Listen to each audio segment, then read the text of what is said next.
भी आप थोड़ा सा सीखिए। देखिए देखिए यहाँ पे केतु इनका 9th हाउस में बैठा हुआ है, ठीक है, अश्लेषा नक्षत्र में बैठा हुआ है।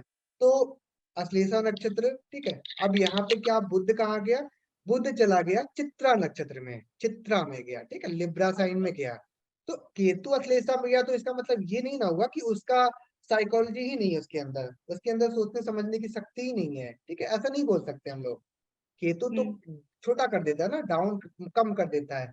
यहाँ पे इसको इस तरह से लेंगे कि केतु ने पास्ट बर्थ से रिलेटेड क्या टैलेंट दिया है, ठीक है। ऐसा मानते हैं कि केतु का जन्म अश्लेषा में ही हुआ है, केतु का जन्म जो हुआ है वो अश्लेषा में हुआ है, ठीक है। तो इसमें केतु बहुत जबरदस्त इंट्यूशन देता है, बहुत ही जबरदस्त, बहुत भयानक किस्म का। यानी कि आपको अपने आप आभास होता जाएगा, कोई भी आप किसी भी क्षेत्र में काम करो तो नेचुरली आभास होता जाएगा उसको, ठीक है। तो अब इस गॉट चार्ट इट। के, हाँ अब मैं बता रहा हूँ कि इस चार्ट का केतु जो है ना, वो नेचुरल टैलेंट दे रहा है, किसको ट्रांसफर कर रहा है, बुध और चंद्रमा को, ठीक है। केतु कैंसर का बैठा हुआ है तो किसको ट्रांसफर किया अपना एनर्जी, चंद्रमा को ट्रांसफर किया, मून को ट्रांसफर किया, ठीक है। मून मून के अंदर वो क्वालिटी आ गई ना, केतु वाली क्वालिटी, ठीक है।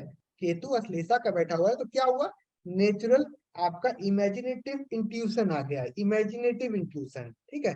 ऐसा नहीं कि आपका साइकोलॉजी बहुत तेज चल रही है, वो राहु में आएगा या बुध अश्लेषा में आएगा, तब वो आएगा। मतलब राहु में हम दिमाग लगा के काम करेंगे और केतु में हमें केतु में अपने आप नेचुरल। आएगा, अपने आप माइंड में आएगा वो, क्योंकि हम पिछले वर्ष से सीखे हुए थे वो चीज, और इस वर्ष में हमको ज्यादा मेहनत नहीं लगा वो सीखने में, ठीक है। मतलब केतु से हम लोग यही रिलेट करेंगे, हमें पास्ट बर्थ से चीजें मिल रही हैं, ठीक है। हाँ, पास्ट वर्ष से वो नेचुरल टैलेंट आपको देता है, ठीक है। तो अच्छा, केतु अगर हस्ता, केतु आश्लेषा में होगा तो हाँ बाय नेचुरल राहु कौन से नक्षत्र में होगा उस समय? देखिए, जैसे राहु आपका यहाँ पे, जैसे अश्लेषा आपका पड़ता है लगा दीजिए लगभग ना। लगभग 17 डिग्री से लेके आपका 17 डिग्री से लेके आपका हाँ मतलब पूरा 30 तक। तो यहाँ हाँ पे भी 17 से लेके पूरा 30 तक आ गया। तो 17 के हाँ। बाद आपका लगभग लगभग आता है श्रवण और धनिष्ठा। वो श्रवण में भी हो सकता है, धनिष्ठा में भी हो सकता है राहु, ठीक है। अच्छा, तो इससे कुछ इंटरप्रिटेशन नहीं होगा, क्योंकि राहु और केतु एक से एक दूसरे के ऊपर इम्पैक्ट डालते हैं, तो इसको रिजल्ट में नहीं कैसे हम नहीं लोग नहीं नहीं, लेंगे? कोई कोई इम्पैक्ट नहीं, ठीक है, कोई इम्पैक्ट नहीं। यहाँ पे केतु जैसे हम अश्लेषा लोग में को है। यही पढ़ाया गया था। नहीं नहीं नहीं नहीं, बिल्कुल गलत है ये, ठीक है।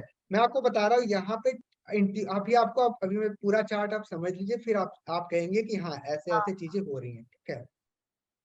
ठीक है, केतु अश्लेषा में तो है, बट यहाँ पे देखिए वीनस भी ज्येष्ठा में है, ठीक है, वीनस भी ज्येष्ठा में आ गया। तो अब ये केतु भी या तो ज्येष्ठा में आ गया या वीनस भी आपका अश्लेषा में आ गया, ठीक है, दोनों तरफ कहीं ना कहीं प्रोमिनेंट हो गया, ठीक है। तो अब शुक्र के अंदर भी आपका इंट्यूशन आ गया, केतु शुक्र अश्लेषा में आ गए, समझ गई आप हम्म, मैं क्या कह समझ रहा हूँ, गए, वो समझ गई एक ना। ही प्लॉट का नक्षत्र है, हाँ। हाँ, ट्राइन में हम देख लिए ज्येष्ठा से अश्लेषा में आ गया, और यही केतु वीनस रेवती में आ जाएंगे 5th हाउस में। हम्म। ठीक है, क्लियर है। हाँ, क्लियर है। हाँ ठीक है। तो अब यहाँ पे क्या हो रहा है कि केतु का इंट्यूशन जो है, केतु का इंट्यूशन वो वीनस के ऊपर भी आ रहा है, ठीक है, वीनस के ऊपर भी उसका इंट्यूशन आ रहा है। अभी इस चार्ट के बारे में मैं बताऊंगा ना तो आप बहुत आश्चर्य करेंगे, ठीक है। देखिए, अब केतु जो है वो 9th हाउस में कैंसर साइन का अश्लेषा नक्षत्र का तो बैठा हुआ है, अपनी एनर्जी दिया चंद्रमा को। मून किस राशि में बैठा हुआ है, वर्गो साइन में। अगेन क्या हुआ, आपका बारीकी नॉलेज एडिटिंग, ठीक है। आपको इन सब चीजों को मैं बताया था ना, छोटे छोटे बारीकी नॉलेज या नेचुरल कहीं ना कहीं कमियां ऑडिट का कहीं निकाल। कमी, हाँ, ठीक है। तो अभी ये क्या किस नक्षत्र में बैठा हुआ है, हस्ता नक्षत्र में बैठा हुआ है, ठीक है, हस्त नक्षत्र में, ठीक है। अब हस्ता में तो बैठा हुआ है, तो इसका मतलब हस्त मतलब हमने आपको बताया था कि हाथों का स्किल्स होता है। हस्ता नक्षत्र में जब मैं पढ़ाऊंगा तो वहां पे बहुत कुछ नहीं है बताने को, सिर्फ हैंड का स्किल स्किल स्किल, ठीक है, हाथों का स्किल। लेकिन यहाँ पे भी आपका साइकोलॉजी एक्टिव होती है, क्यों, क्योंकि हस्ता में चंद्रमा और वर्गो मतलब बुध की राशि, ये दोनों एक्टिव पड़ रहा है, समझ रही हैं आप। बुध की राशि और चंद्रमा का नक्षत्र, जहां बुध और चंद्रमा का संबंध हुआ वहां साइकोलॉजी आ जाएगी। हमेशा याद रखिएगा, जहां बुध और चंद्रमा आया, इवन कि बुध और चंद्रमा एक साथ युति में भी बैठे हुए, युति में भी, तो भी उसके अंदर कुछ ना कुछ दिमाग लगाने वाली क्वालिटी आ जाएगी कि वो चतुराई करेगा, वो चीटिंग कर सकता है, उसके अंदर चीटिंग वाली क्वालिटी होगी। उसका साइकोलॉजी एक्टिव होगा, साइकोलॉजी बहुत तेज होगा, मेमोरी पावर बहुत स्ट्रांग होगा। मून मर्क्यूरी मेमोरी पावर बहुत स्ट्रांग रखता है, ठीक है। तो अब यहाँ पे क्या हुआ, कि हस्ता मतलब उसके अंदर हैंड में कुछ स्किल आ गया है, उसके हाथों में कुछ स्किल्स आ गए हैं, ठीक है, हस्ता में, ठीक है। अब यहाँ पे देखिए, अब बुद्ध कहा गया, बुद्ध, ठीक है, हाथों में तो स्किल्स आ गए हैं, तो मतलब उस स्किल्स में क्या है? चंद्रमा ने केतु को, केतु ने चंद्रमा को इंट्यूशन दिया अपना, ठीक है, अश्लेषा का, और चंद्रमा के अंदर वो हाथों वाली क्वालिटी है, वर्गो वाली, ठीक है। अब अब चंद्रमा ने वर्गो के अंदर बैठ के बुद्ध को, तो अपनी बुद्धि को कुछ तो कहीं ना कहीं अपना हस्ता का स्किल दिया ना बुद्ध को। तो बुद्ध कहा गया चित्रा में चला गया, चित्रा में, ठीक है। तो चित्रा में आपको, जैसे चित्रा की जो आपके डीटी है वो विश्वकर्मा है, ठीक है, विश्वकर्मा, याद रखिएगा, चित्रा की डीटी विश्वकर्मा है, ठीक है।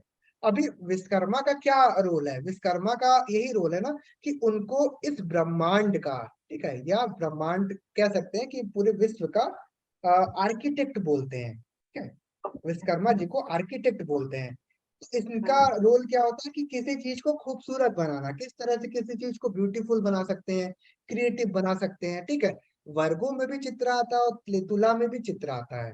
तो वर्गो वाले चित्र का रोल अलग हो जाएगा, लिब्रा वाले चित्र का रोल अलग हो जाएगा, ठीक है, वो मैं आपको चित्रा में बताऊंगा कि इनका रोल कैसे आएगा, ठीक है। अभी यहाँ पे बुद्ध क्या हो गया?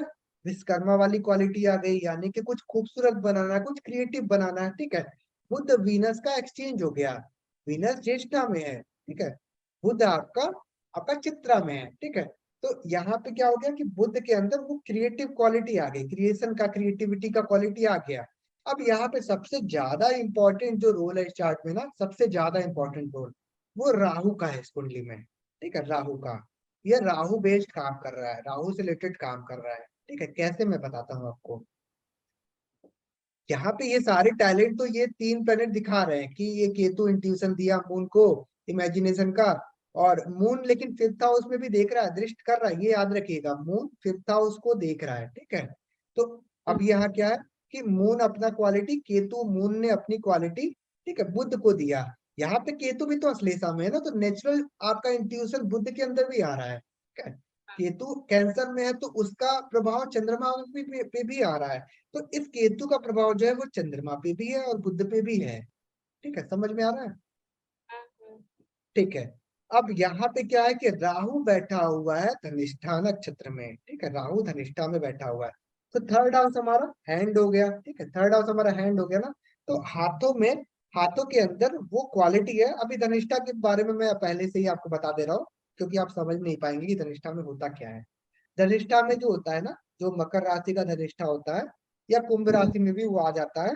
धनिष्ठा में आपका जो म्यूजिकल इंस्ट्रूमेंट होते हैं ना, वो इंसान बजाता है, ठीक है। म्यूजिकल इंस्ट्रूमेंट हो गया, गिटार हो गया, ड्रमिंग का हो गया रोल, ठीक है, आपका कोई भी म्यूजिकल इंस्ट्रूमेंट हो गया, वो धनिष्ठा में आता है। ये चीज आप गांठ बांध के नोट कर लीजिए। धनिष्ठा मतलब कि धनिष्ठा का सिंबल क्या है? डमरू का सिंबल धनिष्ठा का है, ठीक है। डमरू होता है ना, डमरू, डमरू का सिंबल धनिष्ठा का होता है। तो जब मदारी एक डमरू बजाता है तो उसकी डमरू का धुन सुन के, ठीक है, बहुत लोग आते हैं कि मतलब कौन आया, क्या मतलब करतब दिखा रहा है। तो धनिष्ठा का रोल होता है कि डमरू बजा के लोगों को प्रशंसा लेना, लोगों की प्रशंसा लेना, तारीफ लेना, ठीक है। धनिष्ठा में हमने बताया ना कि डमरू बजाता है तो लोग सुनने आते हैं, उसकी प्रशंसा करते हैं, ठीक है। तो धनिष्ठा वाला क्या होता है, इसीलिए धनिष्ठा वाला जो होता है वो इंस्ट्रूमेंट बजाता है, ठीक है। तो ये इंसान जो है ना वो म्यूजिक का काम करता है, वो म्यूजिक बनाता है। म्यूजिक आप कह सकते हो कि यूट्यूब पे डालता है। इसके यूट्यूब पे लगभग 40,000 सब्सक्राइबर है इसकी म्यूजिक चैनल पे, ठीक है। और ठीक है, इस तरह के वो काम करता है, राहु धनिष्ठा में है, ठीक है। अब यहाँ पे राहु तो धनिष्ठा में है, लेकिन यहाँ पे इतने से ही कहीं ना कहीं ये बहुत मतलब इतना सब्सक्राइबर नहीं हुए इसके, या इतना इसको फेम नहीं मिला है, ठीक है। इसका जो सन जो है, सन प्लेनेट जो 10th लॉर्ड है, ठीक है, 10th लॉर्ड, 10th लॉर्ड चला गया 12th हाउस में, 12th हाउस में, ठीक है। 12th हाउस में किसके नक्षत्र में गया? स्वाति नक्षत्र में चला गया इसका सन, ठीक है। इसका सन जो है वो स्वाति नक्षत्र में चला गया, तो राहु का पूरा रोल आ गया, ठीक है। अच्छा, ठीक है, ठीक। तो राहु क्या बोलता है? राहु फैला देता है, फेम को बड़ा कर देता है। तो आप देखिए, तो सन, सन लोग बोलते हैं लिब्रा में नीच का होता है, नीच का होता है, ठीक है, लिब्रा में नीच का होता है। लेकिन सन लिब्रा में आपको आर्टिस्टिक करियर में बहुत बहुत नाम कमाता है इंसान, याद रखिएगा हमेशा। सन अगर लिब्रा में है तो वो आर्टिस्टिक करियर में बहुत अच्छा नाम कमाता है। अब यहाँ पे देखिए इसका राहु धनिष्ठा में है, बट इसका सन जो है वो स्वाति में आ गया है, तो उसके फेम को फैला दे रहा है, उसकी फेम को फैला दे रहा है। इसलिए अच्छा एक बात बताइए, तो हमने इसमें पूरा इनका करियर प्रिडिक्ट कर दिया, जैसे हम लोग को ये बताया गया था कि करियर प्रिडिक्ट करने में हम लोग शनि का भी रोल लेंगे, तो इसमें शनि का क्या रोल हुआ? शनि का रोल देखिए, शनि से 10th हाउस में मून आ रहा है। शनि को कैसे लेंगे आप, मुझे बताइए शनि को कैसे ले रही है? हम नहीं ले रहे हैं, वही मैं आपसे पूछ रही हूँ, एज अ मतलब कर्मेश वहां पे, मतलब आपको जो पढ़ाया करियर। गया वो, मतलब आपको पढ़ाया गया जिस तरह से, उसमें शनि को किस तरह से मतलब बताया गया है, किस इस तरह से आप शनि को करियर के लिए आप देखेंगे? मतलब हम लोग को ये बताया गया था 10th लॉर्ड की पोजीशन देखनी है, ठीक है, और हम्म, हम लोगों को कारक लेकर के चलना है, और टेंथ ठीक है। हाउस देखिए 10th। हम इसको करियर के बारे में अभी बता नहीं रहे थे, हम बस इसको जस्ट आपको केतु के बारे में बता रहे थे। यहाँ पे शनि का प्रभाव देखिए, शनि का प्रभाव 10th हाउस में पूर्व फाल्गुनी में आ रहा है, ठीक है। क्लियर हो गया आपको? हाँ यहाँ पे हाँ, पूर्व साढ़ा में है, लेकिन यहाँ पूर्व फाल्गुनी में आ जाएगा, ठीक है। वो एग्जैक्ट डिग्री वाइज लेंगे तो हाँ ठीक है। और सैटर्न से 10th में मून आ गया, ठीक है। देखिए मून का ही, मून के बिना, जैसे सेकेंड हाउस से सिंगिंग कभी मत समझिएगा कि सेकेंड हाउस में प्लेनेट खराब खराब बैठे हैं, शनि जैसा प्लेनेट सेकेंड हाउस में बैठा तो सिंगर कैसे हो सकता है। यहीं पे कट हो जा रहा है इसका कि सिंगर तो हो ही नहीं सकता, ठीक है। लेकिन यहाँ पे देखिए चंद्रमा जो है ना वो आपका 5th हाउस को देख रहा है, 5th हाउस से सिंगिंग को देखते हैं, 5th हाउस हमेशा